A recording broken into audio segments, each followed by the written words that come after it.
25 नवंबर को भारत सरकार के गृह मंत्रालय ने कोविड के प्रसार रोकने के लिए नए निर्देश निर्गत किए हैं। राज्यों को नए निर्देश दिए गए हैं। वो निर्देश अब तक सबकी जानकारी में आ चुके हैं। उसमें राज्य सरकारों को अधिकृत किया गया है कि स्थिति को देखते हुए कुछ अतिरिक्त पाबंदियां भी लगाई जा सकती हैं। राज्य सरकार के आपदा प्रबंधन विभाग में क्राइसिस मैनेजमेंट ग्रुप है, जिसमें विभिन्न विभागों के वरीय अधिकारी मुख्य सचिव महोदय की अध्यक्षता में बैठकर कोविड की स्थिति का जायजा लेते हैं और कोविड के आलोक में जो उपाय करने हैं उस पर निर्णय होता है। समुचित विचार विमर्श और निर्णय के बाद कुछ अतिरिक्त पाबंदियां, कुछ अतिरिक्त शर्तें, कुछ अतिरिक्त आदेश बिहार के लिए निर्गत किए गए हैं, जिनकी जानकारी मैं आपको देना चाहूँगा। जो भारत सरकार के आदेश में जो बातें हैं वो बिहार सरकार में लागू होंगी। उसके अलावा शादी के कार्यक्रम में अधिकतम 100 व्यक्ति स्टाफ सहित की ही अनुमति रहेगी। स्टाफ का मतलब है कि स्थल पर जो खाना खिलाने वाले वेटर वगैरह हैं और शादी के जो लोग मेहमान हैं, घर वाले हैं, 100 की लिमिट रहेगी। ये जो लिमिट है, ये सारी शर्तें जो मैं बता रहा हूँ राज्य सरकार में, बिहार राज्य भर में, वो 3 दिसंबर तक, आज से 3 दिसंबर तक के लिए लागू की गई हैं। भारत सरकार का जो आदेश आया है वो 31 दिसंबर तक है। अतिरिक्त शर्तें राज्य सरकार की 3 दिसंबर तक लागू रहेंगी, फिर उसके बाद समीक्षा करके निर्णय होगा। शादी में अधिकतम 100 व्यक्ति स्टाफ सहित रहेंगे। शादी के कार्यक्रम में लोग फेस कवर या मास्क का उपयोग करेंगे। हाथ सैनिटाइज करने की व्यवस्था रहेगी। थर्मल स्क्रीनिंग रहेगा। विवाह स्थल पर जो स्पर्श करने वाली सतह, दरवाजे का हैंडल, कुर्सी, टेबल, नल, रेलिंग वगैरह, उसको सैनिटाइज किया जाएगा। जिन लोगों को कोविड के सिम्टम हैं उनको विवाह के कार्यक्रम में आने की अनुमति नहीं होगी। सड़क पर बैंड बाजा के साथ बारात का जुलूस निकालने की अनुमति नहीं होगी। सड़क पर जुलूस की शक्ल में नाचते गाते हुए डीजे, बैंड बाजा, लाउडस्पीकर के साथ नहीं जा सकेंगे। विवाह स्थल पर बैंड बाजा बजाने की अनुमति होगी, लेकिन सड़क पर बारात के जुलूस में नहीं होगी। ये शर्तें वैवाहिक कार्यक्रम के लिए लगाई गई हैं। श्राद्ध कर्म के लिए अधिकतम 25 लोगों की उपस्थिति की शर्त लगाई गई है। आदेश में राज्य सरकार ने कहा है श्राद्ध में अधिकतम 25 लोग ही भाग ले सकेंगे। उसके अलावा एक विशेष अवसर है कार्तिक पूर्णिमा के अवसर पर स्नान का कार्यक्रम। इसके बारे में निर्देश है कि जो जिला प्रशासन है वो नागरिकों के साथ, नागरिक संगठन, वार्ड पार्षद, पंचायत प्रतिनिधि आदि के साथ समन्वय स्थापित करेंगे और कोविड के संक्रमण से बचने के लिए जो दिशा निर्देश है उसके बारे में लोगों को बताएंगे।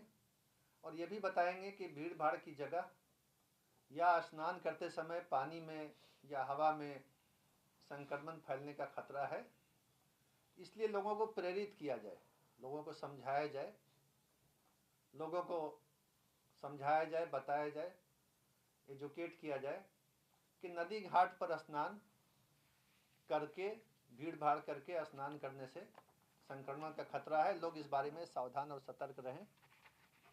इस बात की जानकारी रहे कि भीड़ भाड़ वाले स्थान पर स्नान के मौके पर हवा के माध्यम से या पानी के माध्यम से बीमारी फैल सकती है। यह समाज को इसकी जानकारी दी जाए। अधिकारीगण, जिला प्रशासन देगा। साथ ही साथ कार्तिक पूर्णिमा के स्नान के दिन बहुत से लोग बसों में, भीड़ भाड़ वाली बसों में बैठ करके जाते हैं स्नान करने। उसके बारे में भी लोगों को जागरूक किया जाए, बताया जाए कि इसमें बीमारी फैल सकती है। बसों के द्वारा, भीड़ भाड़ वाली बसों की यात्रा में जो खतरे हैं लोगों को बताया जाए। और उसी तरह से कार्तिक पूर्णिमा स्नान में 60 वर्ष से अधिक उम्र के लोग घर में रहें। अन्य कुछ लोगों को भी परामर्श दिया जाए कि वो घर में रहें। जिन लोगों को घर में रहने का परामर्श दिया जाएगा उसमें 60 वर्ष से अधिक उम्र के व्यक्ति, गर्भवती महिलाएं, 10 वर्ष से कम के बच्चे, बुखार से ग्रस्त व्यक्ति और अन्य गंभीर बीमारियों से ग्रस्त व्यक्ति घर में ही रहें। कार्तिक पूर्णिमा स्थान के अवसर पर ये भी सलाह दी जाएगी। तो ये सब जो थी बातें, ये कार्तिक पूर्णिमा के बारे में थी। और अंतिम निर्णय जो हुआ है वो ये हुआ है, वो कार्यालयों के बारे में है, ऑफिसेज के बारे में, कि जहाँ जहाँ कोविड की केस पॉजिटिविटी रिपोर्ट 10% से अधिक है, इसमें पटना है। और उसके अलावा जो ज़िले हैं जहाँ केस पॉजिटिविटी रिपोर्ट ज़्यादा बढ़ गई है, उन ज़िलों का नाम है बेगूसराय, जमुई, वैशाली, पश्चिम चंपारण और सारण। इनमें पिछले एक सप्ताह में केस पॉजिटिविटी रेट बढ़ी है। तो इन सारे जिलों में जिनका मैंने अभी नाम लिया, एसेंशियल सर्विस वाले कार्यालय चलेंगे फुल स्ट्रेंथ पर, सब लोग आएंगे। और बाकी जो सरकारी कार्यालय हैं जो आवश्यक सेवाएं नहीं देते हैं और जो निजी कार्यालय हैं, उसमें जो कर्मी हैं वो किसी एक दिन 50% ही आएंगे। प्रत्येक दिन 50% व्यक्ति ही आएंगे इन जिलों में, क्योंकि यहाँ केस पॉजिटिविटी रेट ज़्यादा है। और उसी तरह से पटना ज़िले के अंदर जो गाड़ियाँ चल रही, बसें चल रही हैं,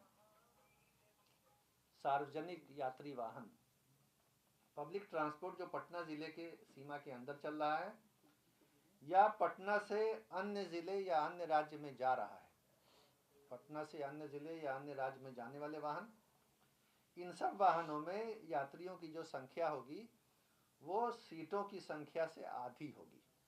जितनी सीटें हैं उससे आधी ही संख्या में ऐसी गाड़ियों में पैसेंजर बैठाए जाएंगे जो गाड़ियां पटना ज़िले के अंदर चल रही हैं या पटना से अन्य राज्यों या अन्य ज़िलों में जा रही हैं। तो ये सारे दिशा निर्देश जो हैं वो 3 दिसंबर तक राज्य में लागू रहेंगे। और भारत सरकार के दिशा निर्देश जनरल जो हैं, इसके अलावा वो अभी से लेकर के 31 दिसंबर तक लागू रहेंगे। तो ये नया निर्णय है जिसकी जानकारी मैं मीडिया के माध्यम से राज्य के सभी नागरिकों को पहुंचाना चाहूँगा और उनसे अपील करूँगा कि अपने आप को सुरक्षित रखें, कोविड से बचने के सारे सुरक्षात्मक उपाय करें और समाज को इस बीमारी से बचाएं। धन्यवाद। सर, एक बार सर फिर से जिन जिन जिलों में कोरोना का मामला 10% से ज़्यादा बढ़ गया, वहाँ पे सरकारी कर्मचारियों में क्या निर्देश था सर? आप प्रत्येक जी ये पक्ष आप स्पष्ट कर दीजिए। ये रहा आपका माइक।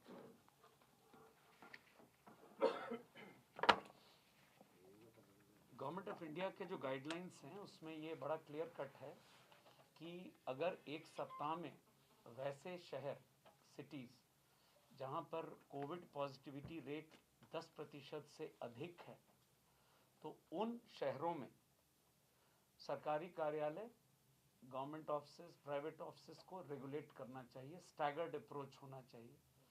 उसी क्रम में बिहार में पटना अकेला शहर है जहाँ पर कोविड पॉजिटिविटी रेट कंसिस्टेंटली 10% से ऊपर है।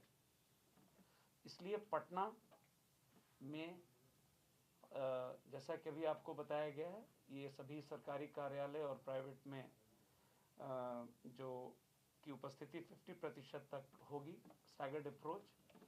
लेकिन इसके अलावा एक जो हम लोग समीक्षा कर रहे हैं ऑन अ डेली बेसिस, तो कुछ डिस्ट्रिक्ट्स हैं जहां पर हम लोग केस पॉजिटिविटी रेट नोटिस कर रहे हैं पिछले 3 दिन 4 दिन में थोड़ा बढ़ रहा है, not at a normal speed. तो उसके आलोक में एज अ एडिक्वेट प्रिकॉशन यह व्यवस्था जो सरकारी कार्यालय और प्राइवेट वाली है, ये हम लोग उसमें भी एक्सटेंड कर रहे हैं।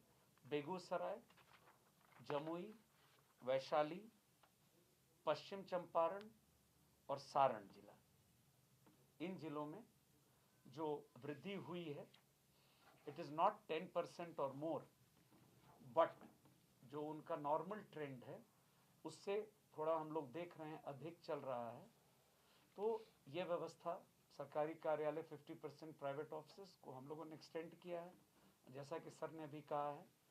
फिर 1 सप्ताह के बाद समीक्षा होगी। सर, ये जांच कितना हो पा रहा है प्रतिदिन में, अगर बात करें पूरे बिहार में? तो ये ऑन एन एवरेज हम लोग की कोशिश है, आज ही नहीं हमेशा से 1 लाख के ऊपर का टेस्ट कंसिस्टेंटली हम लोग कर रहे हैं, और पिछले कुछ दिनों में जो स्थिति है उसको देखकर अग्रेसिव टेस्टिंग हम लोग करा रहे हैं। Thank you. धन्यवाद।